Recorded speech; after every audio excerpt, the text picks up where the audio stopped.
Amigos y hermanos, el autor de este libro se identifica simplemente como Juan.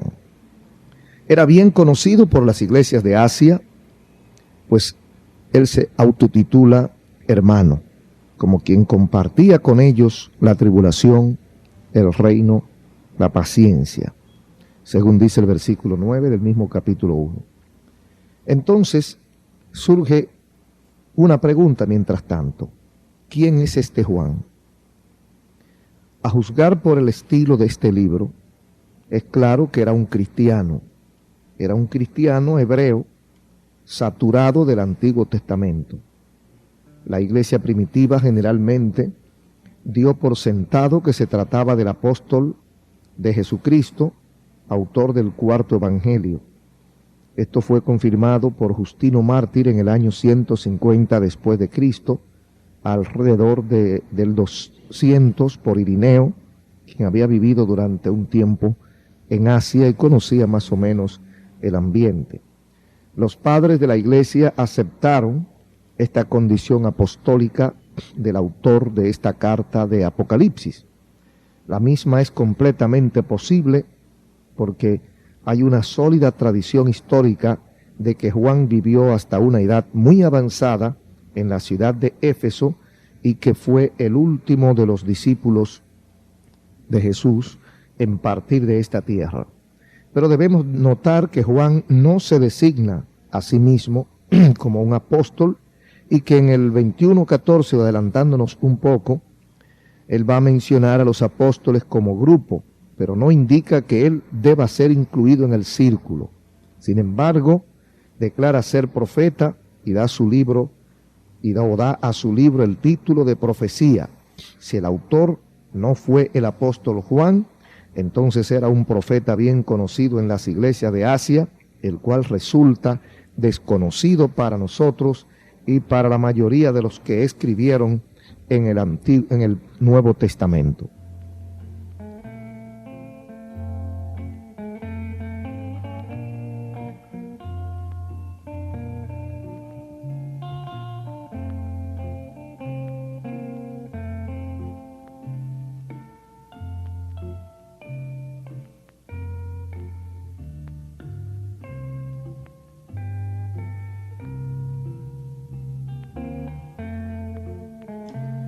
El libro de Apocalipsis ha tenido muchos intérpretes y tendrá a veces muy bien intencionados, muy sinceros, otras veces mal intencionados y dispuestos a hacer daño, y otras veces personas ingenuas, personas inocentes e ignorantes que no entienden y quieren dar de lo que no conocen. Pero hay varias escuelas más o menos serias que se han destacado como intérpretes, o mejor dicho, varias corrientes. A veces la gente, cuando uno dice varias escuelas, cree que es una institución que hay allí. No, es una corriente de pensamiento, que hay un grupo que cree así, hay otro que cree así, otro que cree así, pero no tienen que ser condenados ninguno de los dos, o de los tres, o de los cuatro. Por ejemplo, están los históricos, que este método ve al Apocalipsis como una profecía simbólica en toda la historia de la iglesia hasta el retorno de Cristo y el fin de los tiempos. Están los idealistas. Este es un método que evita el problema de tratar de encontrar cualquier cumplimiento histórico en lo simbólico o en los símbolos de Apocalipsis. Es lo contrario al histórico. Solo ve un retrato simbólico del conflicto de los poderes cósmicos entre el reino de Dios y los poderes del mal satánico. Está el método de los futuristas, que dicen que el Apocalipsis sustancialmente es como profecía de hechos futuros, que son descritos en términos simbólicos que llevan y acompañan al fin del mundo. El método futurista tiene dos partes, que son la moderada y la extrema. Unos que se van al extremo y todo es futuro, y otros que son un poco moderados. Y aquí nosotros creemos que cabemos mejor en este criterio de futurista moderado. Esto difiere del extremo en varios puntos. No encuentra razón como hace el método anterior para distinguir drásticamente entre la Iglesia e Israel. El método futurista es un poco moderado y equilibrado, céntrico, y nosotros creemos que ahí podemos, no es que necesariamente estemos ubicados en un 100%, pero más o menos es el que más acomoda lo que nosotros entendemos para leer la palabra de Dios, cuya guía principal debe ser el Espíritu Santo y la sinceridad del lector para entender lo que el Espíritu le quiera decir, ya que ese es el propósito de la inspiración divina. El Apocalipsis de Juan. Esta es la forma más antigua del título de este libro. No era parte original del libro mismo, pero ha estado prefijado a este desde una época muy temprana en la historia de su circulación. Se deriva del mismo versículo 1, cuando comienza y dice, la revelación de Jesucristo que Dios le dio para manifestar, etcétera, etcétera. Entonces, la revelación de San Juan el Divino, le han llamado también, aparece en manuscritos griegos antiguos, no se encuentra antes de Eusebio en el siglo IV.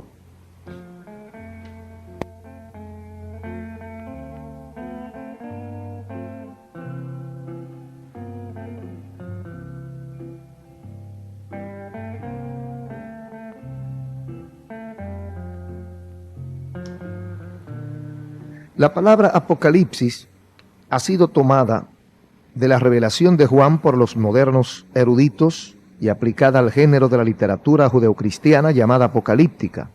Sin embargo, la palabra no se usa aquí como designación técnica de este libro, sino de su contenido. Una revelación de las cosas que pronto han de tener lugar. Ese es el propósito del Espíritu Santo al dar esta carta o al traer esta epístola de Apocalipsis. Muchos insisten en que el Apocalipsis está en el mismo nivel que los Apocalipsis judíos, como aquellos Enoc, Asunción de Moisés, cuarto libro de Esdras, Apocalipsis de Baruch y otros. Había una corriente apocalíptica que eran libros que hablaban de catástrofe, libros que hablaban de cataclismo, libros que hablaban de juicio, y a veces aparecían muchos falsos profetas que utilizaban este tipo de escritura tétrica, de escritura oscura, para sorprender y para asustar a las personas. Hablaban basados muchas veces en hechos catastróficos que habían pasado recientemente y proyectaban un mensaje a partir de ese hecho, de esa cosa que había pasado. Proyectaban un mensaje negativo, un mensaje oscuro, un mensaje de sugestión. Y todavía hay gente así. Hay gente que le encanta hablar de destrucción, de juicio, de ira, de quemazón, de infierno, de que vas a arder como en las llamas del infierno, y siempre utiliza este lenguaje para anunciar cosas que vienen. Entonces, antes de Cristo, también hubo este tipo de aficionados a estas escrituras. Apocalipsis no entra ahí. Apocalipsis, o digo, este Apocalipsis es otra cosa. Este es un libro de esperanza. Es un libro que se basa en el futuro. Es un libro que tiene su origen en el cielo. Es un libro que va a partir no de lo que ya Juan conoce, sino que todo lo contrario. El apóstol Juan, que ha sido tomado como instrumento para conducir la escritura de este libro, es un individuo que no conocía de qué estaba hablando, no sabía de qué estaba hablando, sino que lo habían tomado como instrumento para llevar a cabo esta labor, y él va a hablar de cosas que él no entiende, de símbolos y de señales y de razones que él no sabe, pero que ha sido inspirado para ello.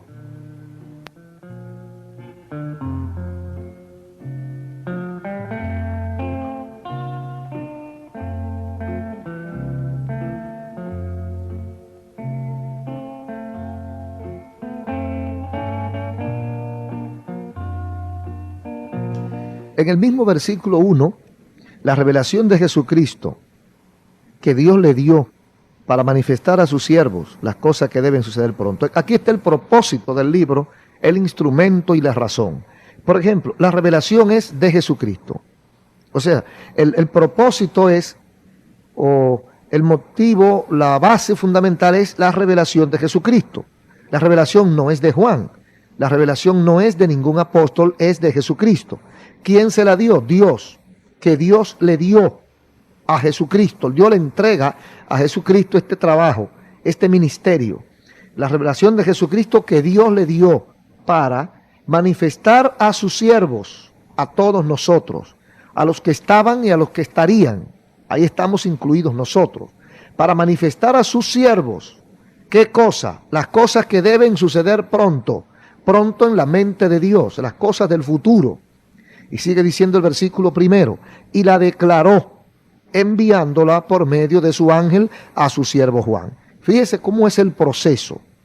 Es la revelación de Jesucristo, que Dios le dio ¿a quién? Dios le dio a Jesucristo, para manifestarle a sus siervos, a los siervos tanto de Jesucristo como de Juan, manifestarle las cosas que deben suceder pronto. Esto es pura profecía. Las cosas, no las que sucedieron, ni siquiera las que están sucediendo, sino las que deben, las que tienen que suceder porque van a suceder. Entonces, Dios quiere que nosotros estemos empapados. Dios quiere que nosotros estemos enterados. Dios quiere que nosotros estemos avisados de las cosas que van a suceder pronto. Cómo Dios hace llegar esas cosas a nosotros. Dice el mismo versículo 1, la declaró enviándola por medio de su ángel a su siervo Juan. El correo fue el ángel. No usó el fax, no usó la computadora, no usó el teléfono, no usó el correo, no. Él la envió por medio de su ángel. O sea, es algo muy importante que Dios utilice un ángel para mandarlo a su siervo. Y manda a ese ángel con este propósito, un ángel importante, manda a este ángel a Juan. Llévale esto a Juan. ¿Qué es lo que va a llevar? La declaración de la revelación a mi siervo Juan. O sea, Dios ha escogido a Juan, que es su siervo. Habían muchos siervos a lo mejor, pero Dios escoge a Juan. Juan fue privilegiado. Juan fue escogido para una misión trascendental y yo diría que singular. Dios utiliza a Juan como receptáculo, como canal humano, como la forma para llegar a los hombres, el eslabón. Juan se convierte aquí en el eslabón que une el propósito de Dios con nosotros. Y dice, enviándola por medio de su ángel a su siervo Juan, versículo 2 ahora, que ha dado testimonio de la palabra de Dios y del testimonio de Jesucristo y de todas las cosas que ha visto. ¿Quién? Juan. ¿Quién era Juan? Un siervo de Dios, dice ahí. Un siervo de Dios, pero no cualquier siervo. Porque hay muchos siervos por ahí que hacen lo que les da la gana. Hay muchos siervos por ahí que tergiversan, que obedecen la mitad sí, la mitad no. Y hacen lo que a ellos le parezca en el momento. No. Juan, dice el versículo 2 del capítulo 1 de Apocalipsis, Juan era un siervo que, tal como dice a la letra, ha dado testimonio de la palabra de Dios. O sea, el testimonio de Juan era que había dado testimonio de la palabra de Dios y del testimonio de Jesucristo y de todas las cosas que ha visto. Entonces, Juan tiene categoría. Juan reúne las condiciones para ser el instrumento a usar por Dios para esta misión tan delicada. Dios sabía que Juan no se atrevería a alterar la palabra de esa profecía. Dios sabía que Juan no le iba a quitar, ni le iba a añadir, ni le iba a poner lo que a él le parecía que quedaba mejor. Juan era un siervo fiel, que había dado testimonio de Jesucristo y que tenía testimonio ante los hermanos. Eso es importante. Juan había dado testimonio ante los hermanos. Lo conocían. Juan era un individuo conocido en los hermanos de aquel tiempo. Por lo tanto, el Señor le permite esta bendición. La revelación es impartida por el Hijo por medio de la posterior mediación del ángel. Los ángeles juegan un prominente papel en este libro, como veremos más adelante. Pero es más bien notable que el ángel no aparece como quien imparte las visiones, sino hasta el capítulo 17 en adelante. La revelación no es especulación humana, es la palabra de Dios y es el testimonio de Jesucristo. Estamos hablando del primer capítulo y los primeros versículos de Apocalipsis. En el Nuevo Testamento, la palabra de Dios es casi siempre la palabra hablada, más bien que la escrita. En otro lugar del Apocalipsis, la palabra de Dios es el Evangelio. Aquí designa el contenido de la revelación dada a Juan. La palabra de Dios no es considerada en la Biblia sencillamente como un medio de comunicar la verdad, sino como una entidad activa, dinámica. En el comienzo Dios habló y fue hecho. La palabra de Dios sale al mundo a cumplir lo que se propone. Al fin, la palabra de Dios irá adelante y sus propósitos redentores serán llevados a la consumación. Es significativo que la única arma de Cristo conquistador es la espada que surge de su boca, su palabra. Hay unos versículos que quisiéramos dejar por si alguno está tomando nota. Es, por ejemplo, el Salmo 33:9, Salmo 33:9, Isaías 55:11, Isaías 55:11, y también tenemos Apocalipsis 19:15 de Apocalipsis. Esto es aparte del versículo 1 y 2 del capítulo 1 de Apocalipsis que estamos comentando. Pero en esta primera parte de nuestra apertura para esta serie de charlas no podemos dejar el versículo 3. Bienaventurados, o bienaventurado en singular, el que lee y los que oyen las palabras de qué, de esta profecía, y qué, y guardan las cosas en ella escritas, porque el tiempo está cerca. Es muy importante este versículo 3 del capítulo 1. Bienaventurado. Hay 7 bienaventuranzas en este libro de Apocalipsis.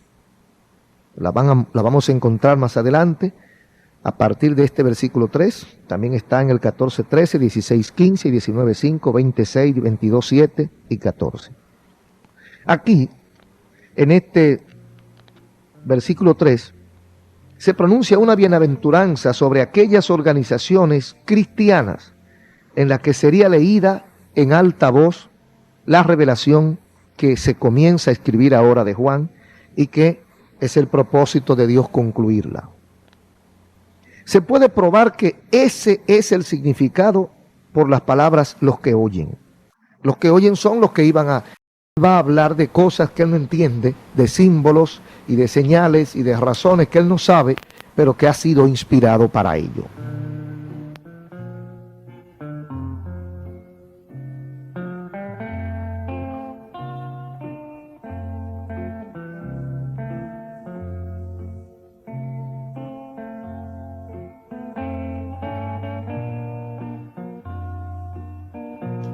En el mismo versículo 1, la revelación de Jesucristo que Dios le dio para manifestar a sus siervos las cosas que deben suceder pronto. Aquí está el propósito del libro, el instrumento y la razón.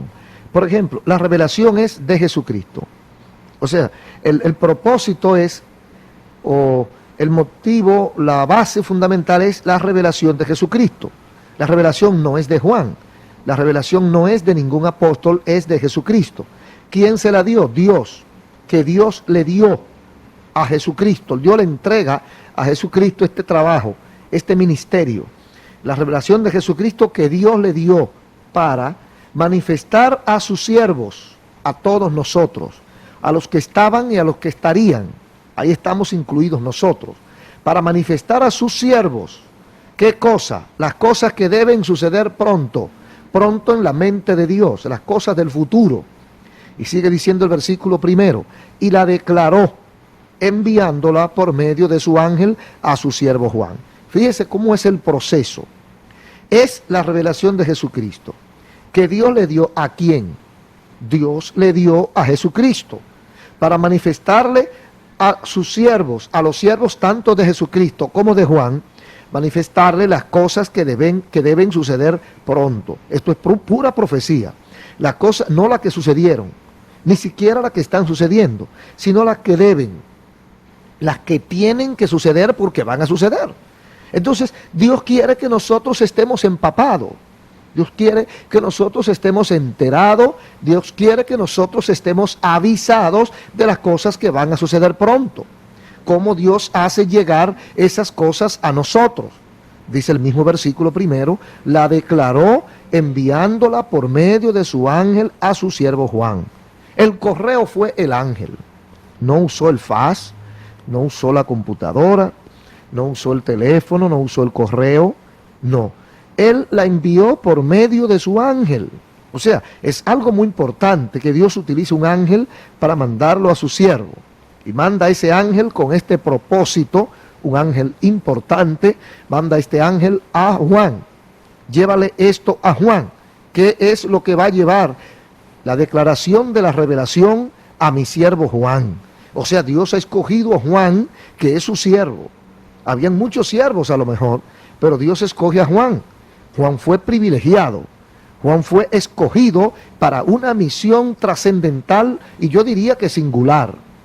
Dios utiliza a Juan como receptáculo, como canal humano, como la forma para llegar a los hombres, el eslabón. Juan se convierte aquí en el eslabón que une el propósito de Dios con nosotros.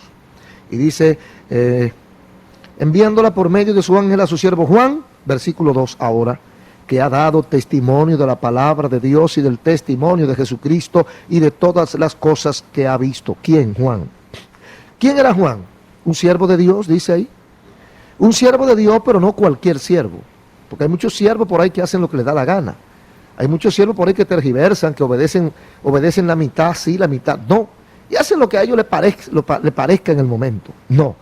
Juan, dice el versículo 2 del capítulo 1 de Apocalipsis, Juan era un siervo que, tal como dice a la letra, ha dado testimonio de la palabra de Dios. O sea, el testimonio de Juan era que había dado testimonio de la palabra de Dios y del testimonio de Jesucristo y de todas las cosas que ha visto. Entonces, Juan tiene categoría. Juan reúne las condiciones para ser el instrumento a usar por Dios para esta misión tan delicada. Dios sabía que Juan no se atrevería a alterar la palabra de esa profecía.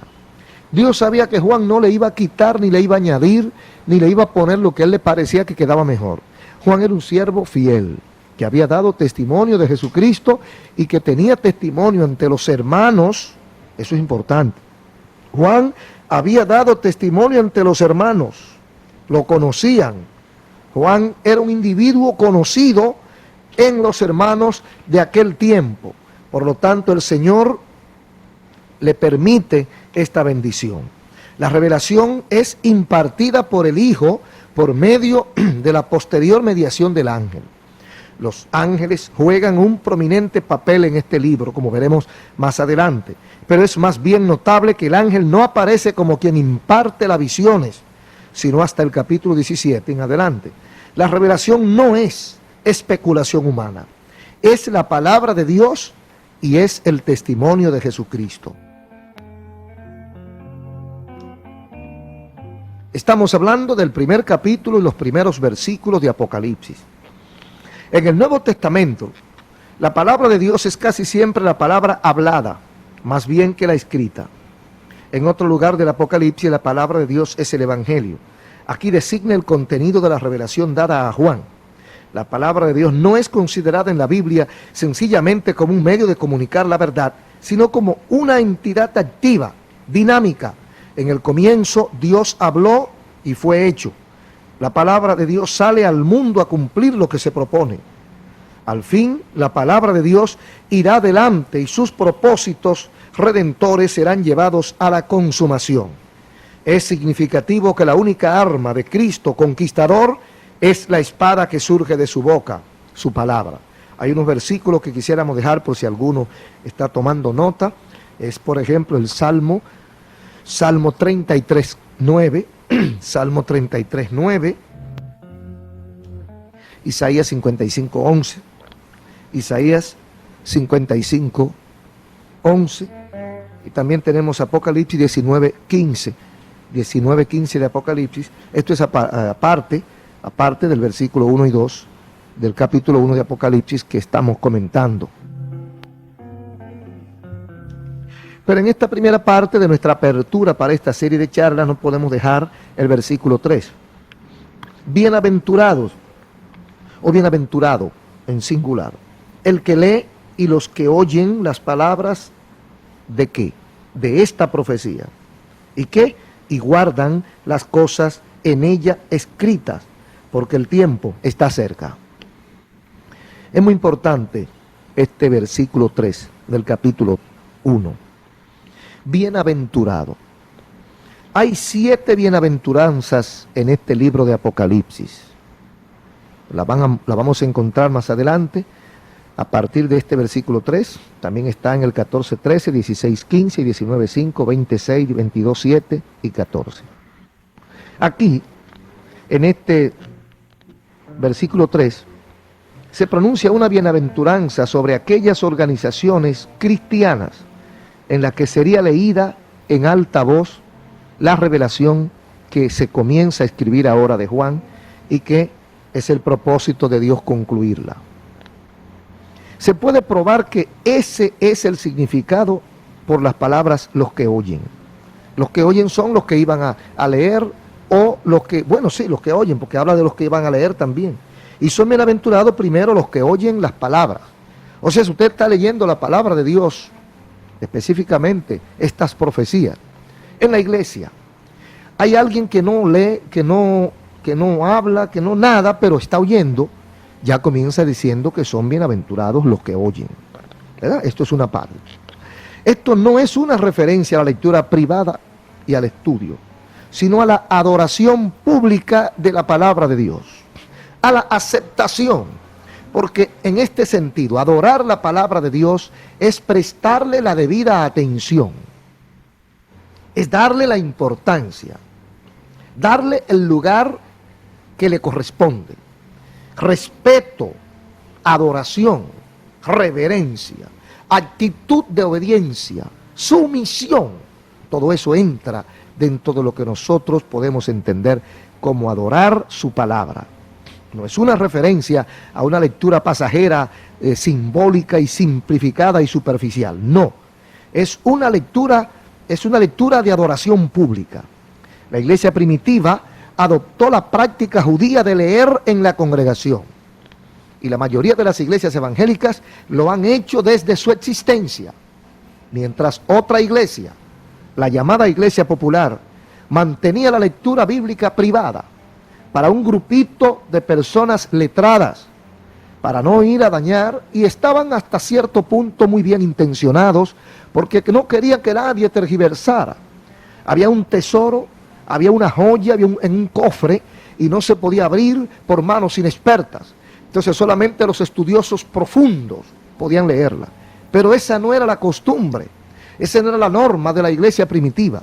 La iglesia primitiva adoptó la misma norma de los judíos: leer en voz alta, leer en público, leer en la congregación, para que todo el que estuviese por ahí escuchara, aunque no estuviese dentro del propio recinto reducido de la congregación en ese tiempo, pero si estaba cerca podía escuchar, porque se leía en voz alta.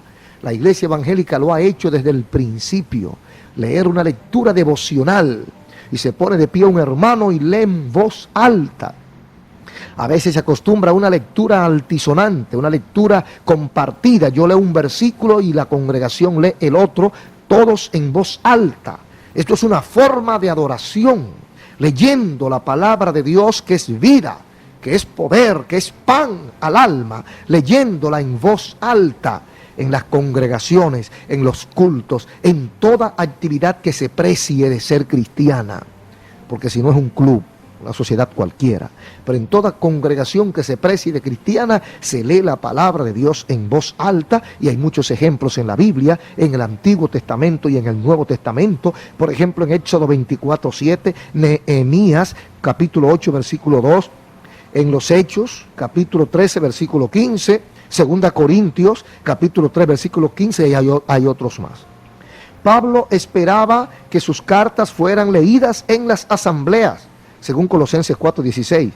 El Apocalipsis no solo era dado para impartir información sobre el futuro, sino también para ayudar al pueblo de Dios en el presente, quien debe guardar las cosas en ellas escritas. Bienaventurado el que oye, bienaventurado el que lee, Bienaventurado el que lee, también tiene su bendición el que lee la palabra de Dios. Y bienaventurados los que guardan, bienaventurados los que oyen la palabra y la guardan. El Apocalipsis contiene muchas exhortaciones a la fe, la paciencia, la obediencia, la oración, la vigilancia. El hecho de que este es un libro de profecía es algo que le toca a la par con los profetas del Antiguo Testamento.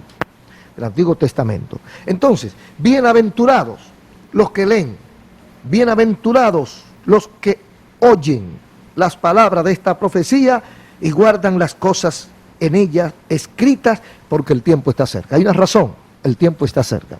Ahora, bienaventurados no solo los que leen, no solo los que oyen. Para mí, el punto clave de la bienaventuranza está en los que guardan.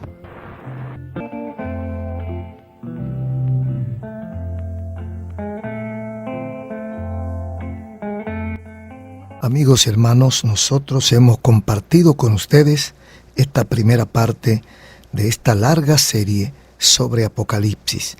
Esperamos pues que nos acompañe en las próximas audiciones de este programa. Que Dios le bendiga y Dios les guarde. Su hermano pastor Ezequiel Molina Rosario le ha hecho compañía.